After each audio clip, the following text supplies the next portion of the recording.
Good morning, Las Vegas. Thanks for joining us back here on Vegas Realty Check, your local Las Vegas real estate news show. I'm Trish Williams. And I'm Tiana Carroll. Thanks for joining us again. So that way you guys can stay up to date with everything that's happening in real estate in Las Vegas. And to make sure you don't miss out on anything, make sure you like, share, and subscribe so you get delivered fresh content every week, usually Thursdays at 9:30. So thanks for the support, guys. Yes, thanks.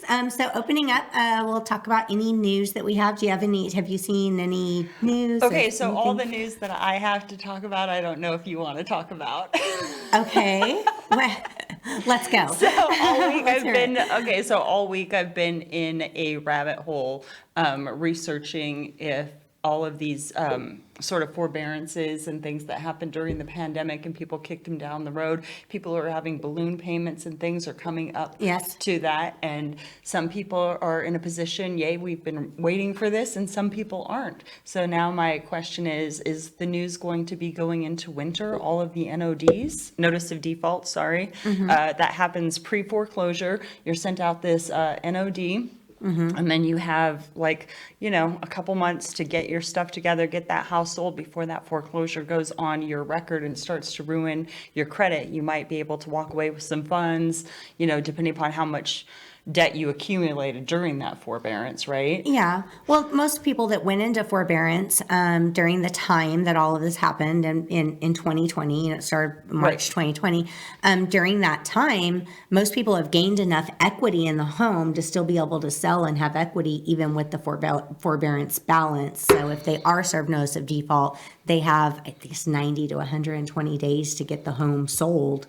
Right, but that still has to feel like a desperate situation, right? Like you have to sell your house. Yeah. So I don't know. I know there was a lot of people in Vegas, and Nevada was really good. We had a program that helped people with forbearance that gave each homeowner up to like $50,000 or something. And so there's been people who have been proactive and what have you, but I think there was something like 60,000 recorded forbearances in Vegas. It'll be very interesting to see how much of those are going to be something that is in some sort of default. Yeah, I've come across a lot of forbearances on sales and things like that just over the last couple of years, because they have been, there's different setups that the banks were doing for forbearance. Some of the banks were taking the amounts and they would make it a balance where you have to pay it all at once. Right. Some other banks were taking the amount that you missed and they were tacking it to the end of the loan. Right. So it was a second silent that sat there. Right. Yeah. And a second mortgage in general, period. Yeah, it doesn't increase your payment or do anything. They were just deferring it to the end of the loan.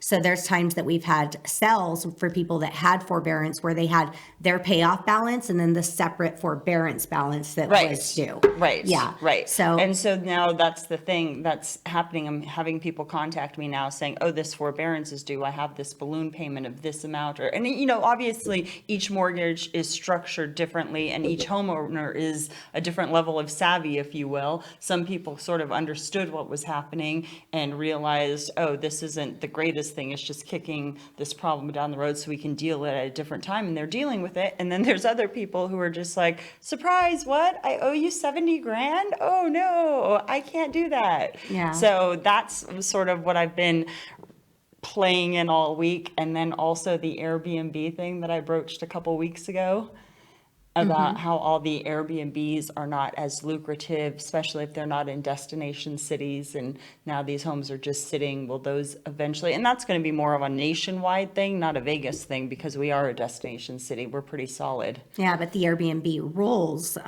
here are very strict. They are. And hospitality doesn't mess around. There's a lot of Airbnbs that are operating within the city that are not properly licensed. More than 10,000. Yeah, and now Airbnb, the portal itself, is requiring the owners that have their listings posted on there to post a license number, or they're removing the listings. So all the people that are operating using the Airbnb platform are no longer allowed to continue doing business that way because the platform itself is requiring license information to be uploaded, which they weren't requiring, I guess, for over the past couple of years. Now they're making it a requirement and they're sending people notices to either put your license And that's going to trickle over to like the VRBO and all that stuff too, right? Yeah, I'm sure. It seems like Airbnb is the most popular platform that everybody's on, but there's quite a few different ones out there. Yep. Yeah. There's lots of different ones, and that might trickle down, or the having to put a license will just take those rebels and sprout up another site somewhere else, right? True. They always find a way. True. That's true. People love breaking rules. Yep. So that's sort of been the news and the headlines and the information that I've been digesting all week, is that impending foreclosure that everybody thinks is going to happen. We'll see what actually happens. I've only seen a teeny tiny scratch of the surface so far in Vegas. Right. In other news, I know we haven't addressed this at all, but I already know what you're going to talk about. we haven't addressed it, but we will. We are just, Someday. yeah, we will someday. We just, this is like when there's things like this going around, just from our perspective, we want to make sure that we're not like saying things that are going to get us in trouble. We don't want to be part of this, but there's a real estate commission's lawsuit circulating around, and it's causing a lot of stuff. There's a lot of headlines in regards to this. One of the big ones, which I think is super interesting, and I want to know, I can't wait to see how it plays out, but Redfin, which, everyone knows Redfin's a pretty well-known company, is leaving NAR because of this. Like they're separating from NAR. And how does that work? Like, how does that work with licensing? How does that work with anything? I don't know. Definitely I'm very intrigued to see what's going to happen with this. Yeah. And we will have discussion on this once we have enough, I guess, details to discuss it. Responsibly. Discuss it responsibly. Wait, I don't do anything responsibly. This is a you thing. Yeah, no, I definitely want to have a very responsible discussion around it, because there's a lot of news, a lot of buzz, as you could say, like going around about it. And some of it I think is very irresponsible. And I want to make sure that we're giving a proper discussion when we do discuss So now all of our listeners out there are going, what are they talking What about? are they talking? I'm sure they This know. big secret. Everybody who's in real estate knows. Yeah. Every time I talk to a seller, the sellers are well aware. And like the gist of it is, it's like when it comes to commissions, sellers are not obligated to pay buyer's agents commissions, not obligated to pay buyer's agents. They never were. And they never were. And it was always negotiable. Yeah, it's always been negotiable. I've told people that from day one that I was licensed, because I thought that was the rules. But apparently I don't know. It hasn't been portrayed that way. There's a buyer-broker agreement that outlines everything. Yeah. So but we'll get into that another date, another time. The other thing is interest rates. I hate this word now, right? It's a 4-letter word. Yeah, they're doing their best impersonation of a rocket ship. Yeah. So, but interest rates have over the past couple of days. They have come down a bit, slightly. Well, because they shot up a bit. Yeah, they shot up a bit and they've come down. It's the, we have looming worries of war. Well, not looming worries of war. There's atrocities happening. There's atrocities happening, and that does affect rates. So that's, it's unfortunate that that's what's causing them to come down, but that is what's causing them to come down. So over the past couple of days, because the bonds have, the bond market has increased, which is making the rates come down. Right. So, so that is, I guess, at times of war, people tend to invest more in bonds, and that market is when that market goes up, rates will come down. So, so we're seeing a little bit lower numbers there, but that's why. So that's a bad reason to have that those. That is a very bad reason to have those rates. And for all those mega manifestors out there that wanted the market to crash, thanks for a war. Yeah. I'm just kidding. It's a terrible joke. Oh, so inappropriate. Sorry. And I still believe that with inventory as low as we don't have a looming crash, but we are seeing a little bit of change in the numbers. So this week's inventory. A little bit change. So this week this whole show is going to be all about numbers, what happened last month, but this week, the beginning of this week, we're starting with 3,845 active sales that are available on the market for you to purchase. That's, pretty ticking up a little bit. Inventory's ticking Yeah, up a just little a bit. little We're still under 4,000. I mean, Yep, but we're getting closer and closer at 4,000 every week. yeah, as long as we're not at 8,000 like last year, I'm still satisfied with that number. And business is happening. 466 properties sold this week. Yes, a lot more price decreases. Seeing a lot more price lot decreases. more than I even thought. Yes, this week I noticed that, and that's what brought to my attention yesterday. I was looking and I was like, wow, our price decreases yesterday were almost as the same number as new listings. And I was like, whoa, what's that? So price decreases, and what I'm seeing on properties that are listed or new listings that I've had coming on the market is where the showings are down a lot. The showings are very, very slow. I spoke with some other agents because that's what I do. You know, especially when I have a listing in an area, I will call every agent that has a listing in the same area, every agent that, whether it's active, under contract, everything. And I'll ask them like, how's your showing activity? Are you getting a lot of showings? How many showings did you have before you went into contract? If they went into contract, I just try to get as much data as possible. Well, that's one of the benefits of having a skilled realtor is always gathering information on behalf of the environment you're in and your clients. So Yeah. I think most of us are out there doing sort of the same thing. What are you seeing? What's happening? What's going on? Yeah. And it's usually pretty universal across the board what's going on. Yeah. So the showings, like in like one area, I spoke with an agent. He says, no one's even been there. And then they went into contract, and I said, well, what happened? Did you start getting some showing activity? He said, no, I had two from the day that we were listed, but the second one bought it. So All you need is one. All you need is one. That's all right. We don't need to have a line outside the door to get the home sold. So, Right. So that's good. That is good. The buyers that are shopping are pretty motivated. They understand what they're shopping in, so that's good. All right. So I don't think we actually said the decrease number of 555. Yeah, the decrease number of 555, but those price decreases are a result of the lower showing numbers. When people are not getting the buyers inside their home, they know that they need to adjust the price. So we're seeing those price decreases up because showings are down. Yep. And obviously offers, of course, but that they go hand in hand. Another thing that we don't always report, but I did want to report it. Well, we do month to month. Yeah, month to month. But wanted to report today just because I seen that, again, yesterday I was like just diving into numbers.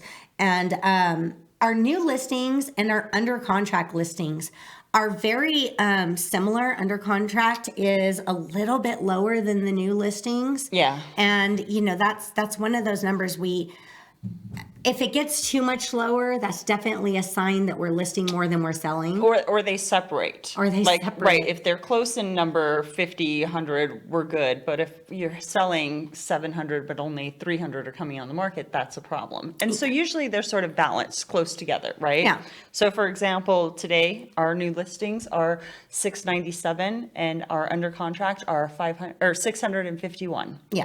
Yeah, so they're very similar, very close to each other, but that's always a good number to watch when a market starts shifting because that number will tell you. Yeah, that 7-day watch on the number will tell you how the activity is going and how the inventory is moving. So I think that's something we should start keeping an eye on just to see what direction our market's going in.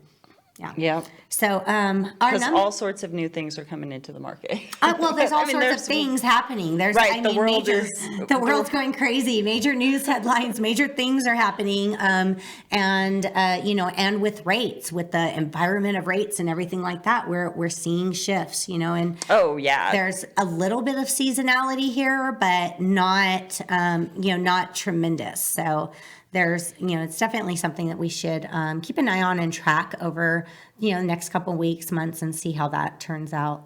Agreed. Units sold in September.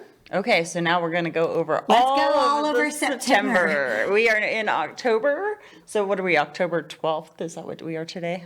Today, We're like, well, look at a watch. Yeah, 12. today is October 12th. Yep, Yes. so October 12th of 23, and we'll talk all about those September numbers. So units sold. How many units did we sell of single-family homes in September? Single family was 1821. It was 1821. It was down 10.3%. I was going to say, I like those numbers to be closer to 2,000 a month. Yeah, that's a low number. When you add in condos and townhouses of 553, we're at a little over 2,000. Yeah. Healthiest market is 3,000 to 4,000. So it's just, we've had a weaker market all this year. Everyone knows that. That's no surprise. So Yep. yeah. Yep. And then new listings. I mean, just looking across the board here, everything's down slightly, but new listings and units available did make has more of an impact in the downward turn than the others. For the most part, we're looking at minimal 5%, 10% changes, but new listings are down 27.5% from last month, and our new listings are 2,448. Yep. And available units down 49.9%, but that's good. That's good news. Last year at this time, we had super high inventory. Everyone was panicking, so we had a lot of inventory. So we like to see the units available down. That's a good sign that low inventory is what's holding prices right now. So that Low inventory is what's holding prices, Yeah. but effectively that only gives us about 2.2 months of inventory. So still months technically available. a seller's market, which is weird because sellers are making concessions and doing things right now because of overcompensating for interest rates and Yeah. Even though it is a seller's market, there's still, the buyers are paying a high amount. So, it's got, you've and got to sellers are balance it. contributing. Yeah, sellers are contributing in a lot of cases. We're seeing rate buy downs becoming more like requested and necessary because Necessary. Yeah. And that also gives sellers the opportunity to compete. I mean, as real estate, we make jokes that people say, is it a buyer's market, a seller's market? Well, right now it's a builder's market because builders are offering buy downs. Yeah, Right? yeah, 4.9, I think I Yeah, see. yeah. So they're offering those buy downs. So that has to trickle over into the resale because sellers now have to offer those same sort of concessions for the buyers coming into their market. Yeah. Otherwise, they're going new construction. And why are builders being able to offer the buy downs? Because builders have the mortgage companies. Okay, so they usually have their preferred or their Preferred own lender. or their own Yep. owned mortgage companies. So they're actually paying for this. The buy down. So Right. it's just like a seller could offer for a rate buy down for a buyer on resale, but it could cost $30,000. Well, the builders are paying this for them. But there's also a thing that can happen with builders where they buy, or their mortgage companies or them buy blocks of mortgages at certain rates, and they Right. can sell those mortgages at that rate until those blocks are gone. Right. So it's like a lump sum cost of or whatnot of that. So that's why they're able to offer it. But again, when we're talking new construction, you got to look at all the numbers, because sometimes your price per square foot is so much higher than resale. In some cases, in a lot of cases. So, balance it out. Like just, Right. look at the balance. Yeah, and then people, there are a lot of like hidden pitfalls with new build, and there's a lot of great benefits to new builds. But the new benefit right now is that they are able to offer that concession. Most builders are buying down rate, which makes it more affordable for our buyers in this environment we're in now. Yes, But absolutely. with now the new war, that might all change. Well- We might be just selling homes regular, like old school. What's regular? I know, it feels like nothing is regular anymore.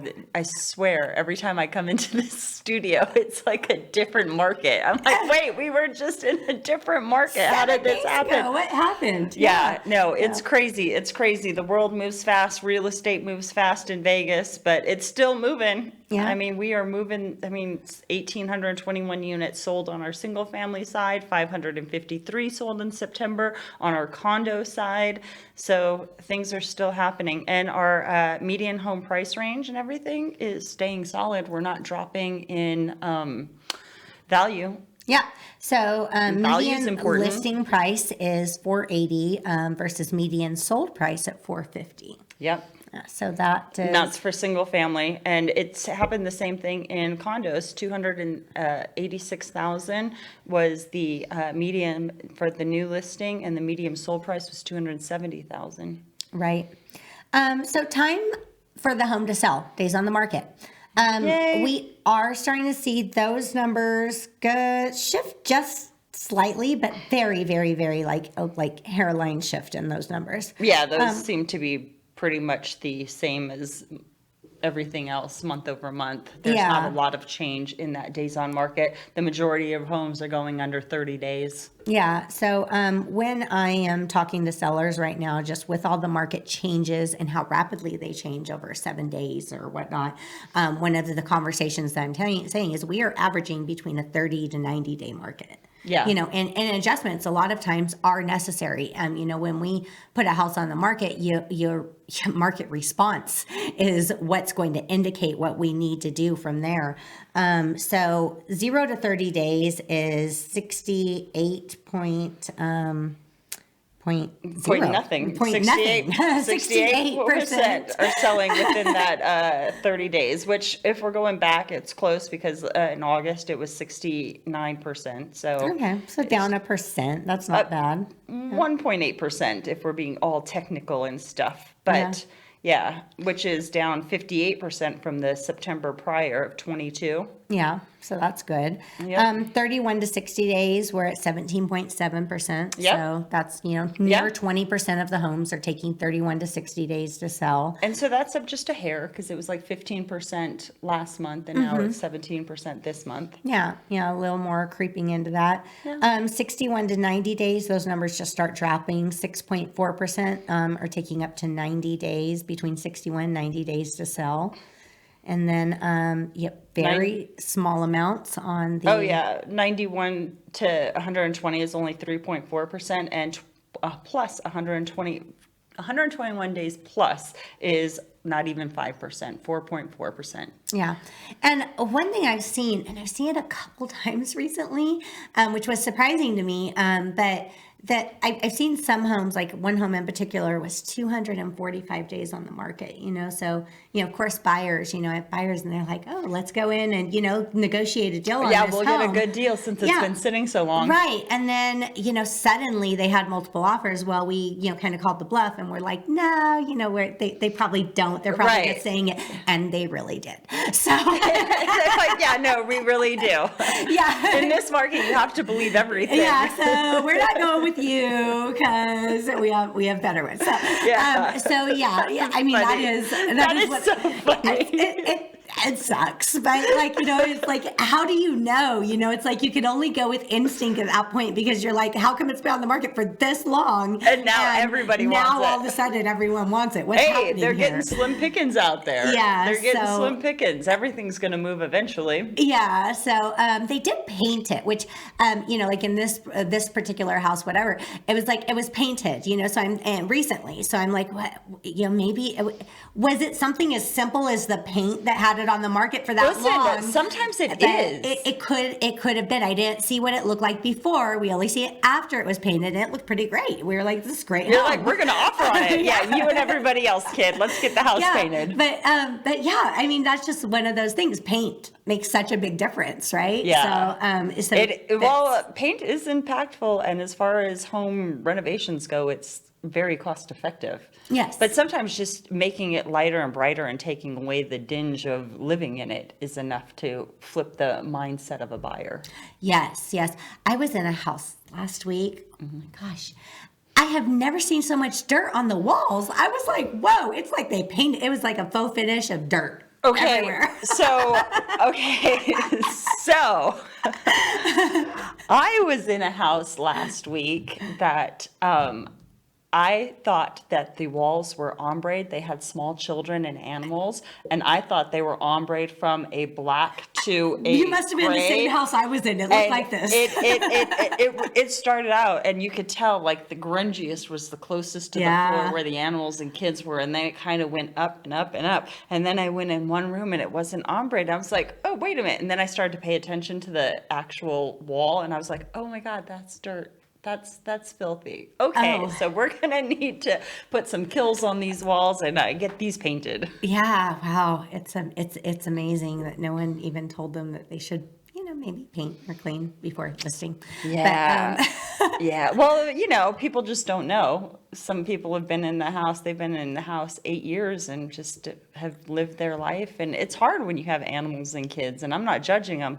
No. There's days that my house looks like a wreck. Yeah. A wreck. Not all days, but some days. Yeah. Most days. No, it happens. It happens. It and happens. We all understand like how you live. And everybody's got different levels of clean. When your home's on the market, you want to really like kind of think model home. You never go into a model home and it's dingy or anything like that. You really want, and this is the market where you have to have that presentation. You have to. Yeah. Speaking of presentation, we are going to have a stager on the show soon. I know. I'm so excited. Yes. I missed one stager. I was here for one stager, and now we'll have a third stager. It's always so interesting to pick their brains. I guess it's like realtors, right? They have different strengths and weaknesses and ideas, and because it's a creative source, they can come in and really change a space. I love it. I can't wait. Yeah. So that does make a huge difference. Back to our numbers for this last month, September. I mean, it looked like it was pretty consistent. The numbers were pretty close to what they were the previous month, so we're still staying in line with everything. Effective months of availability, you already mentioned that, 2.2 months. So yeah. And then I'm sure we'll go through, like you said, our seasonality as we get closer to fall weather and holidays start creeping up around us and stuff. Our activity may stay the same, but again, there are factors in the world that that we can't control. We can't control. I'd like to control everything. Is that possible? Yeah. But no, they don't let me. No. Your realtor cannot stop war, I wish. But that would be amazing. Anybody should stop war. This is BS in my opinion, but that's for a different show. Yeah, those are shows on politics. Let's not go there. Yeah, we're not gonna go. But we are approaching the winter season. And we do every year, and this is like against what most people think. Every year I've seen in December a little bit of uptick in sales. Sometimes there's investors that need to move some money around before the end of the year. Let's get that. We see a lot of those sales go in. Some people that have to move before the end of the year. The end of the year does seem to have like some pretty healthy numbers, but the people that are buying and selling in the December market are serious. Yep, I love them. They don't play around. I did have one player last year, but yeah, no, it's very rare though. It's sellers. So we're talking sellers. They're letting people into their home for showings. They have Christmas trees or whatever holiday trees or whatever. Yeah, or maybe no trees. A little Hanukkah tree, a little Kwanzaa tree, a little. Yeah. They have their decorations up. It's usually they have family over. From Thanksgiving on. Yeah, you have visitors. You're celebrating your traditions. Yeah. Everything is celebratory. Yeah, and vacations. A lot of people vacation during this time. So the people that are buying and selling in this market are super motivated. Yep. And we do see a lot of movement during that time. And again, taxes and things like that. People are trying to do that before the end of the fiscal year. Yep. And so we'll see some activity going on there, but it'll be interesting to see how October's numbers. Well, our October's numbers, we report numbers every week by week. So by the time we get to the end of the month, we have a pretty good idea. And if you've been sharing and subscribing, then you should have a pretty good idea too, because that information is given every week at the beginning of the show. But so we'll make sure and track it. But so far, it looks like October, at least the first 12 days of it, have been sort of on track of how September went. Yeah. Again, showings are down. I think they're slower now, even the first couple weeks of October than they were in September. We'll see if that plays out. But the under contract numbers still seem to be pretty healthy. And as I was saying before, like it doesn't take a line of people outside to get an offer. It's No, it's you just need the one when the buyer and seller can come to terms and get that deal closed. That's what we're looking for. yeah. So we're That's what seeing we're that. looking for. I think instead of like 3 to 5 showings a week, we're probably down to 1 to 3 is healthy. Yeah. Yeah. Right. In this market, we're like, we'll take what we can get. I hate to say it, but every market's weird and doing its own thing. But if a seller did want to have a conversation with you about possibly putting their home on the market as we go into these holiday seasons, how do they contact you, Trish? You can call me on my cell phone, 702-308-2878. You can text me. You can email me at trish@trishwilliams.vegas. And Tiana, how do people reach out to you? They can always call or text me, 702-379-9948. All right. And please follow us on Instagram. We're at realtycheck.vegas on Instagram. And that's also our website where you can download audio from any sources. And the website is realtycheck.vegas. Yep. And then we also have a community event coming up for our clients, friends, and family. Should we talk about that real quick before we finish this show? Yes, please come out and see us. We put on a trunk or treat. We do. Every year. It's so much fun. It is so much fun. Turnout is huge. We have tons of candy. And we did a theme this year. We did a theme this year, which is going to be Wizard of Oz. It's going to be a lot of fun. You can't miss us. So it's going to be 2230 Corporate Circle, Suite 250. That's the Keller Williams office in Henderson. 89074 is the zip code. So it's right off of Green Valley and 215. October You're giving them straight up directions. I know. And then you turn right. No, we're going to be in the parking lot. You can't miss us. We're going to be Wizard of Oz. Yes. Look for us. We'll be in the front. We'll be right in the front there. Okay. So we are, it's October 27th. So that's the Friday before Halloween. Do I need to check this? Yeah, Because check your date. I've gotten a couple different dates from you. It is the Friday before Halloween. It is the Friday before Halloween, the 27th. And what is that, 4 to 8? Or 6 to 8. 6 to 8. Yeah. So I got 4 on my calendar set up. All right. It's going to be 2 hours long. Bring your children or any children you know. I mean, if you make sure you know the children you're bringing. Yeah, please know the children you're bringing. Don't bring us random kids. Don't make this weird. But hey, if you guys show up in costume, I'll give the adults candy, but I don't know if everybody else there will. So, Well, we're going to be in costume. We will be in costume. I'll take any excuse to dress up in a costume. Yeah. I'm totally down. All right. So come and join us for that. If you don't make it, that's sad and we will miss you, but we will see you next week here on Vegas Realty Check. Have a great week, Vegas. We'll see you next week. Bye. Bye.